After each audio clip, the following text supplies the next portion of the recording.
Welcome to episode 33 of Beer with Strangers. I'm your host, Tony Russo, and I'm joined this week by professional pinch hitter Sean Hager. Hey guys, how's it going?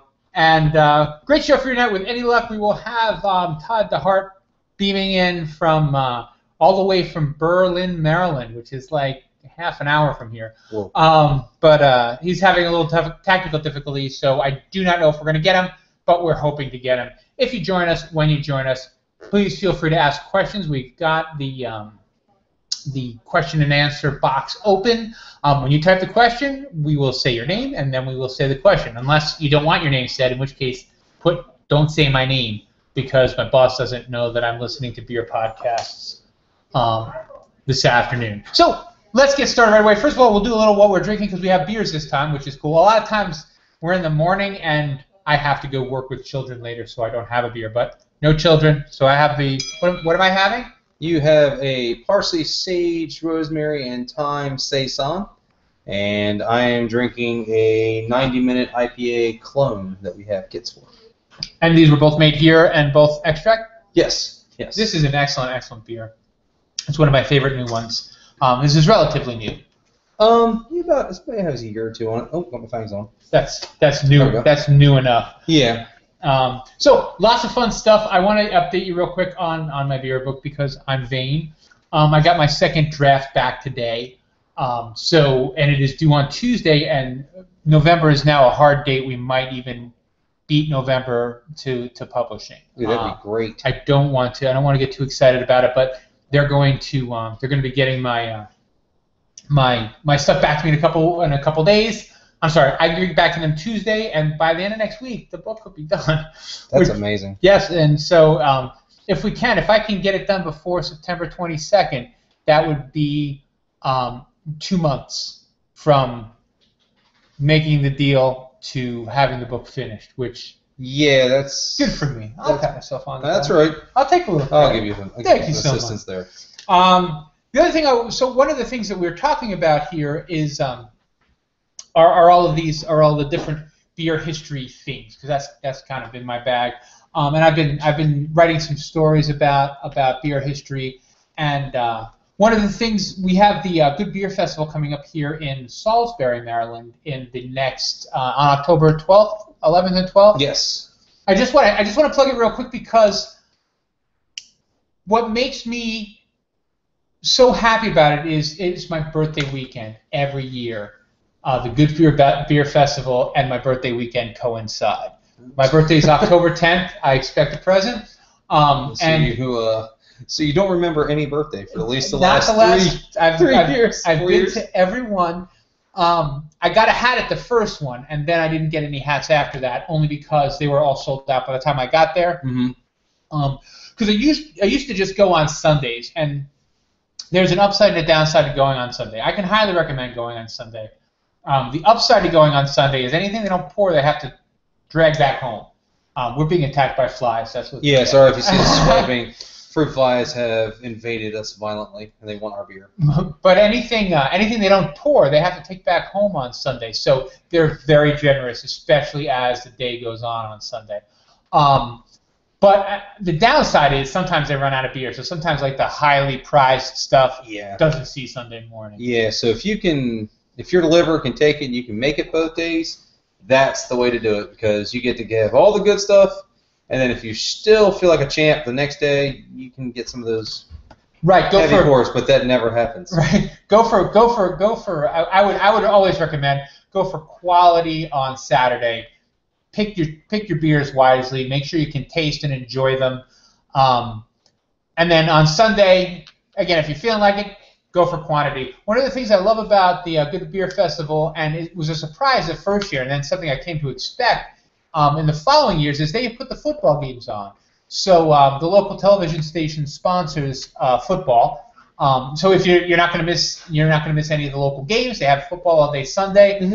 Last year, what was really interesting to me was they also had an Xbox for people to play football. Right. Yeah. And a lot of times you'll see they'll set up the NASCAR, like the Dale Earnhardt Jr. driving simulator thing. So there's a lot of fun things to do with that. But the thing is, I was watching the Xbox like it was a real game. I didn't know it wasn't. Oh.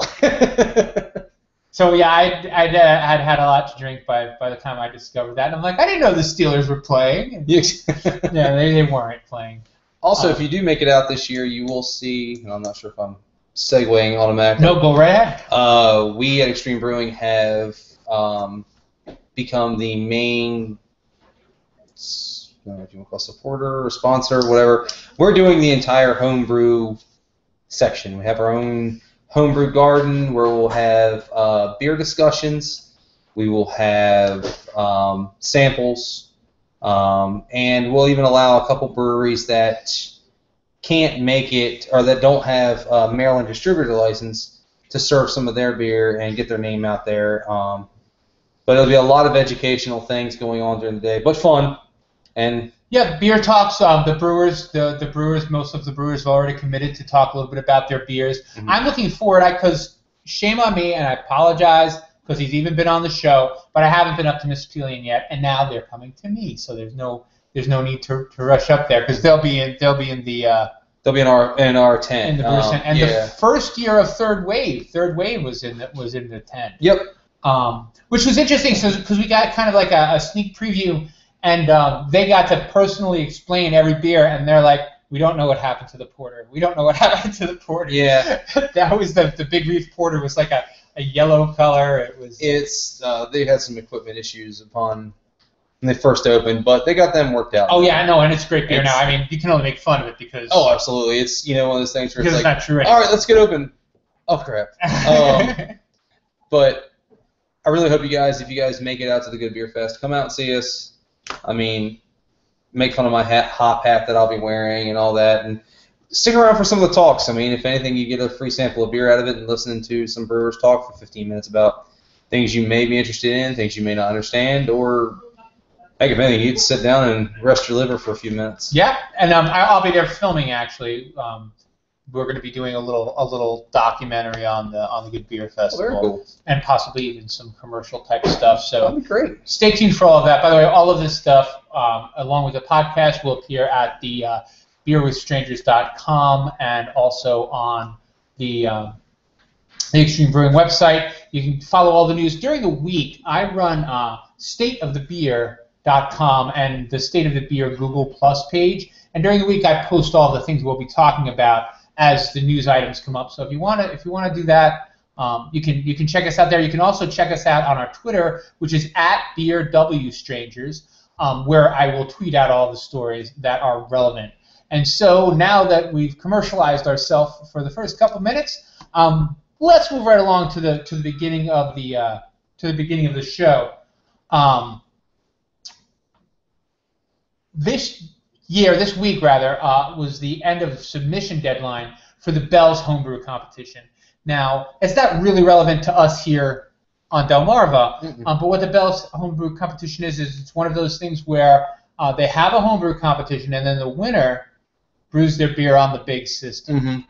I love those things. They are, I think, an essential part to developing a strong beer culture, a strong craft beer. And it's a way for homebrewers to kind of take that next step, and I think it kind of works both ways. It gives big brewers a chance to go back to their roots a little bit, and it gives homebrewers a chance to step up and see if brewing big is something they want to do.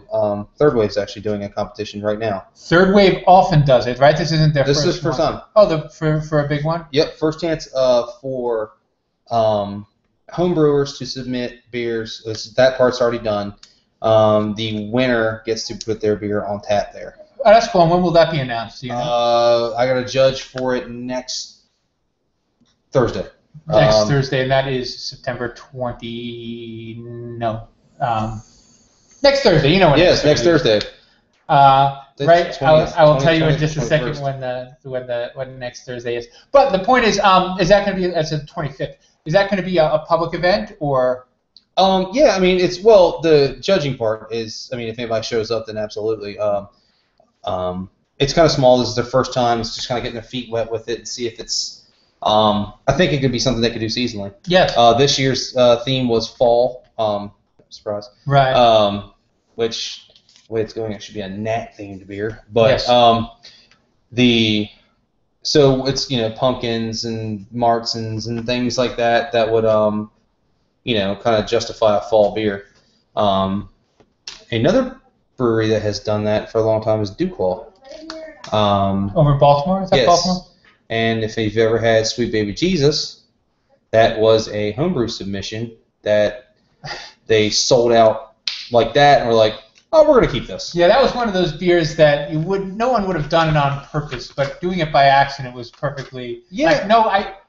I'm sorry. In case you don't know, Sweet Baby Jesus is peanut butter chocolate porter, porter, something like that. And it's so sweet. It's one of the, you taste it and you're like, ooh, that is sweet. But it's a dessert beer for sure. Yeah. And you can get it in 6-packs. And see, I've had it incredibly sweet, and I've had it pretty dry. So maybe they were still tweaking the recipe. I think doing the original homebrew recipe is very difficult on a big scale. That's one benefit of homebrewing, is that, you know what, we can afford enough stuff to put in a 5-gallon batch. It's not 30 like in my IPA, when I'm my favorite beer that I make, because it has almost a half a pound of Citra. If I had to make 1,000 gallons of that, I'd be very, very, very poor. So you can get away with doing some things on a small scale that you can't quite afford to do as a big time brewer. But I think they maybe switch to extracts and things like that to make up the difference. Right. I'm sorry, and just as a gentle reminder for those of you joining us late, and it looks like some of you have joined us a little bit late, we will be having Todd DeHart on relatively shortly from Burley Oak to make a pitch about the Burley Oak Kickstarter, which we talked about last week, but we'll get a little bit more in depth this week. Also, if you have any questions about craft beer, home brewing, regular brewing, why my hair is doing what it's doing, why my hair's not there and reflective. Just click on the Q&A section, and we can see your questions. We'd be happy to answer them as best as we can. And so, moving right along in the beer news, the other thing I wanted to talk about was a little thing called RoboKeg. And what RoboKeg is it is a beer system that is being pushed for people to use their own their wrists, and they'll have wrist IDs that'll show everybody how to that'll allow everybody to buy beer. And if you give me a second, I will show you how that works.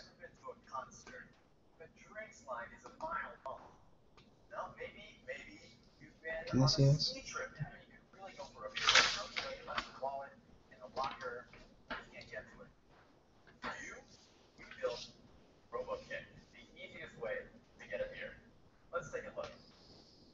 So, on RoboCakes, you can get on the elbow, please. On RoboCakes' front console, here we see some weather-driven beer suggestions, and man, they're right. On a cool day like today, there's nothing like a deal.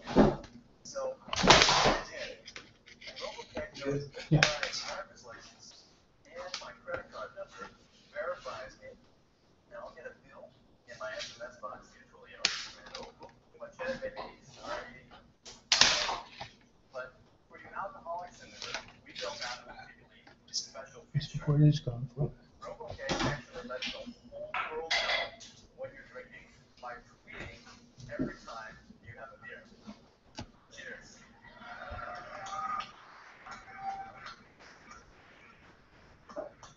And how awesome is that? I love the feature. They use this small computer called the Raspberry Pi, and if you're not familiar with the Raspberry Pi, it's a computer. It's a programmable computer that's run on an SD card, like a big SD card. Mm-hmm. If you have a high-end camera, a high-end digital, you use an SD card to do the to save your photos. So it runs on that, and it can do simple commands. And so they programmed this simple command of this onto this beer tap to just pull the tap when you get close enough with your wristband. And I look forward to seeing that in all of the like, as he said, festivals. It would be great at ballparks, places like that Yeah. where you don't want to have to wait in line forever to get a beer. You know, pour your own beer, and you know there are going to be some kinks to be worked out. But I see a lot of this, a lot of the NFC things.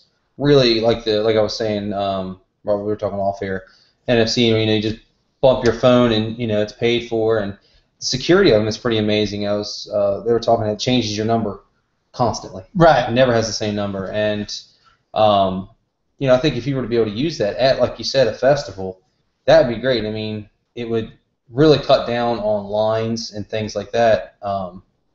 And also, it would cut down on the need for, like, at the Good Beer Festival, the local brewers all like to go and talk to people about their beer, but most of the other brewers either can't. Usually they can't. Usually if a brewer can come, they will, but a lot of times they can't make it. Some of the brewers are from Western Maryland. Some of the brewers are from The West Coast. the West Coast, Yeah. right? So there's craft beer from all over the place, and so you have docents there, who are like, here's your beer, but all they're doing is they're pouring the beer. They can't talk to you about the beer. They can't ask you questions. I mean, you can buy that Raspberry Pi, that digital this thing is like $60. That's not bad. So $60, you program it, you slap it on a keg, set it to pour 4 ounces all day. Yeah, that would be great. I'll tell you something else neat. It came out a few years ago. I've never seen it in person, but there was a bar that has a tap, or it's a beer tap, at your table. And there's one in Baltimore that does is that. there? Yeah. And you have like a little laptop, and you swipe your card, and then as you go along, you might have 2 or 3 beers to choose from. It measures by the ounce, and then at the end of the night, you don't have to find your waiter or nothing like that, and you just Get go up and walk away. Yeah, or stumble away, whatever whatever works out for you. And I think that's a really, really neat option that we need to see more of. I mean, obviously that doesn't work for food.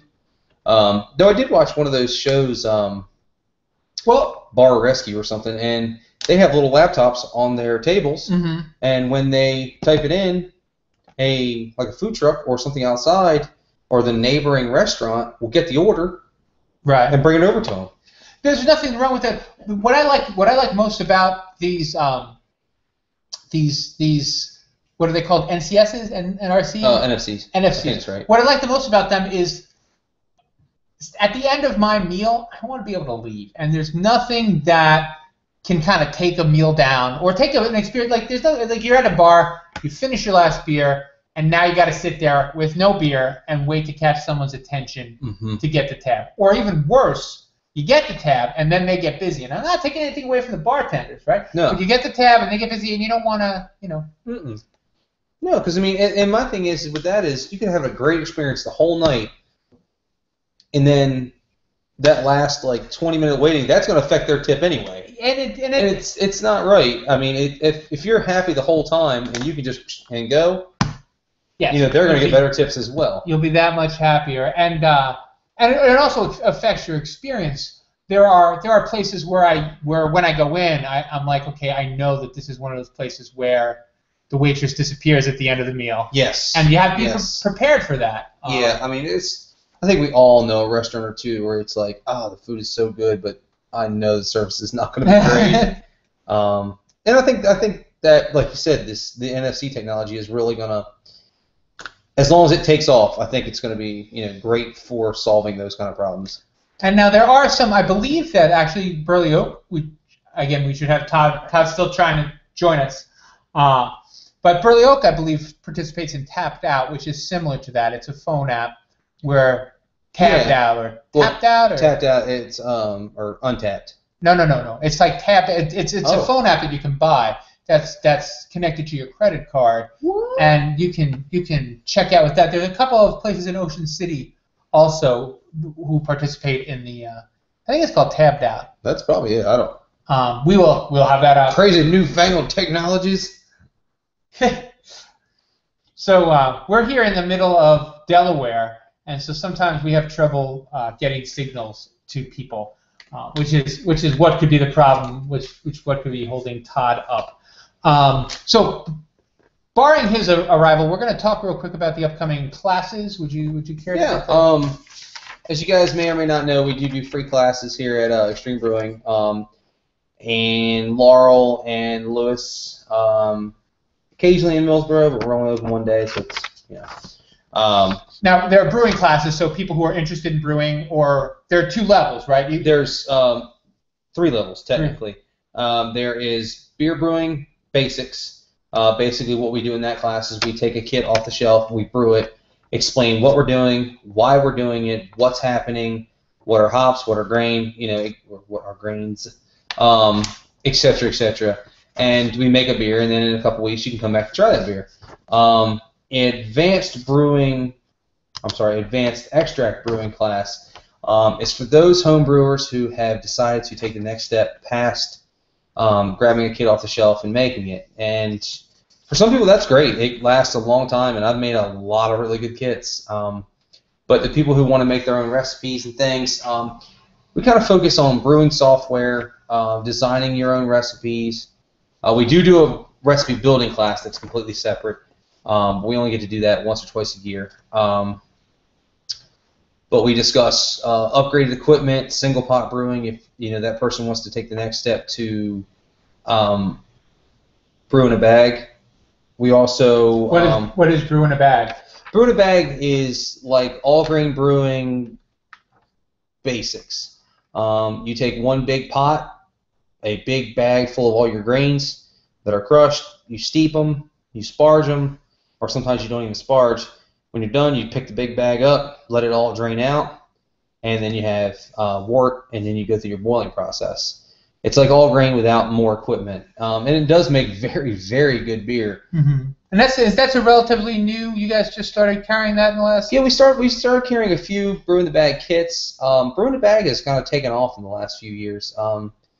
For those of us who don't have a lot of room to keep a mash tun and a couple different kettles and things like that, it's a way you can do it all in one pot. Mm-hmm. So it works for a lot of people, and it's great, and it's a good step into doing full all grain batches. So we talk a little bit about that. We talk about kegging, and just like that next step past doing kits and whatnot.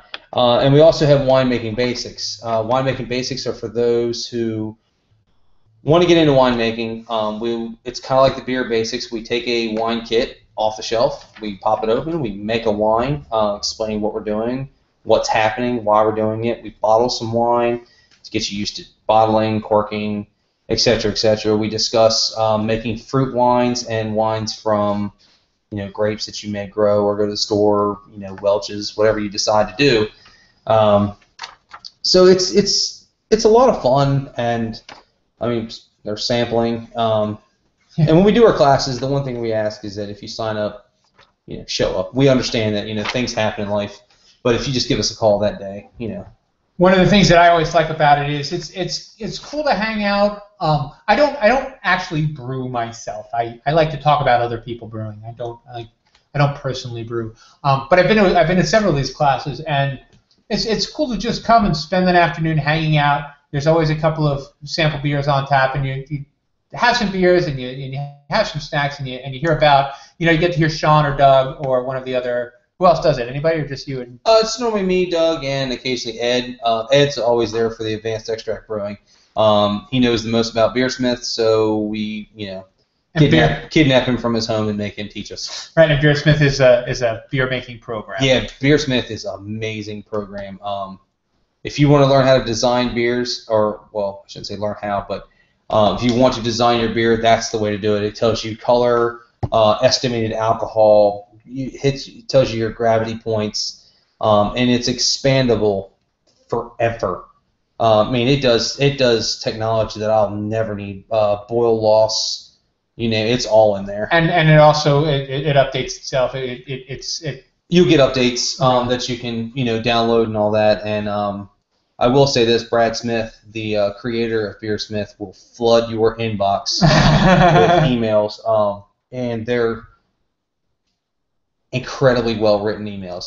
Sometimes it's about beer styles, sometimes it's about brewing styles, you name it, and he's on point every time. Great program, and for $25, we sell the discs, or you can even get them online. They're a little bit more online, but you can't beat it. They come pretty skeletal, and one thing we offer is that Ed has we've taken years and years and years of Ed's time and patience of updating all the grains, and we stole that from him. We give it to you for free.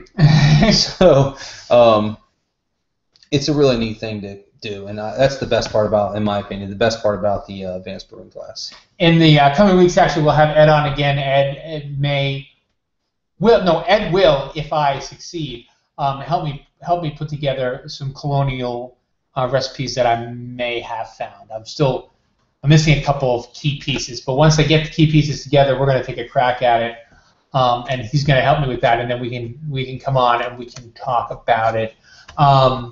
So looks like we're not going to get Todd with us this afternoon because we are running out of time. So I just want to plug the Kickstarter again for Burley Oak. You're familiar with Kickstarter? If you're not, it's crowdfunding. What crowdfunding is somebody says, hey, if you guys all chip in a couple bucks and we get to a certain level, we'll do this. And what Burley Oak, one of our local breweries, is looking to do is add a canning line.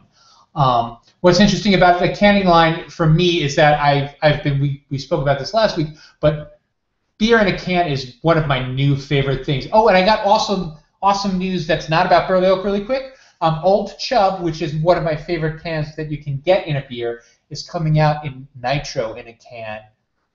Where did I see that? You probably saw it in one of my emails. That was one. Yeah, I'm not sure if I saw it or if I actually saw it in. Is it out? Oh, I don't know. I think it might be out. Well, I'm going to try it. Nitro.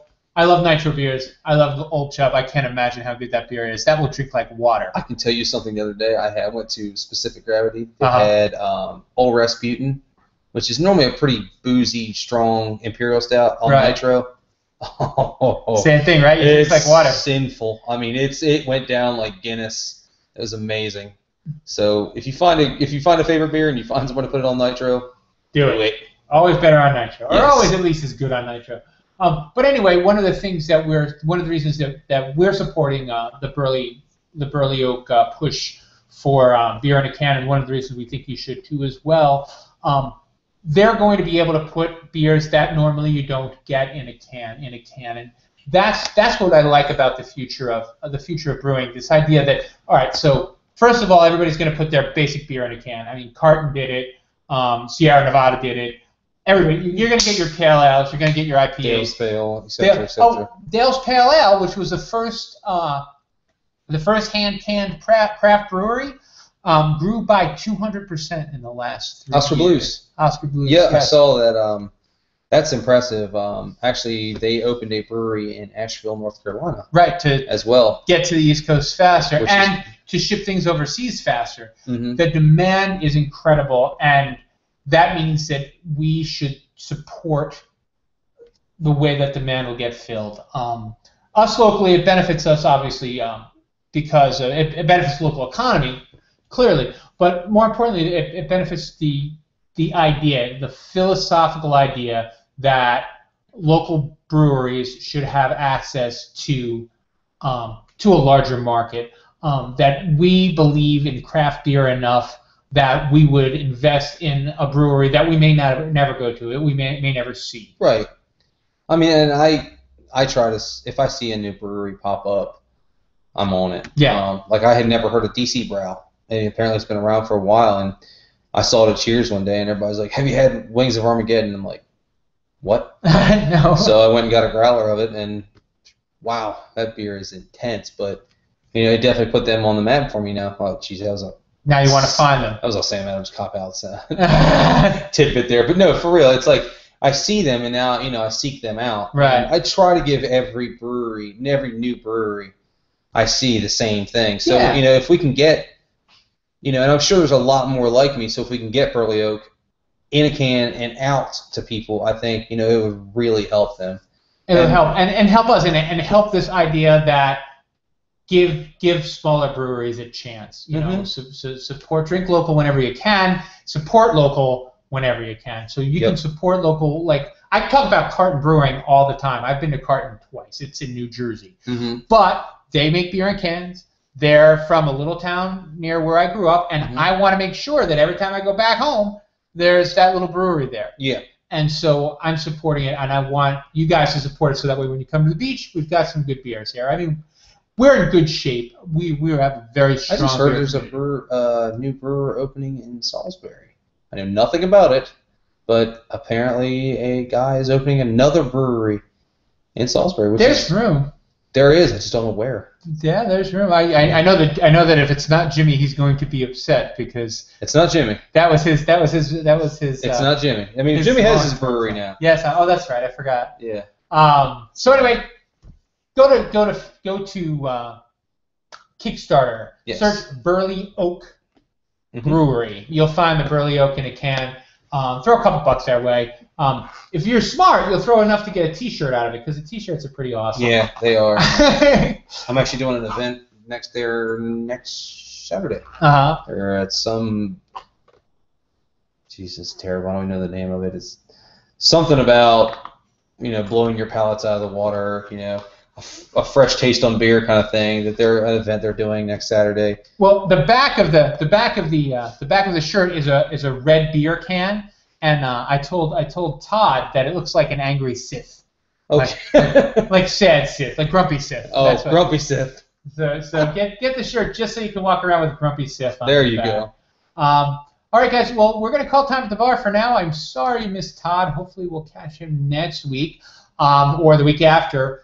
We will also, speaking of Kickstarters, our friends from Tin Cannon Brewing. Tin Cannon Brewery in Virginia did their own Kickstarter for their own expansion, and they were successful. This week they announced that they had hit their goal. I think they exceeded their goal. So we would love to have those guys back on, and we've been in touch with them. If they're not on this week, they'll be on in the coming weeks, and it'll be great to see them, see how they're doing. As always, please like us, please share us, please follow us on all of the. What does our tagline say? On all of the social media you're least likely to ignore. Right. And that'll be it for next week. If you have any questions, comment on the bottom, share. I wish I could run a tape. I know the goodbye, but I don't know what it is. So we'll just call time at the bar, and we will see you next week. See you guys.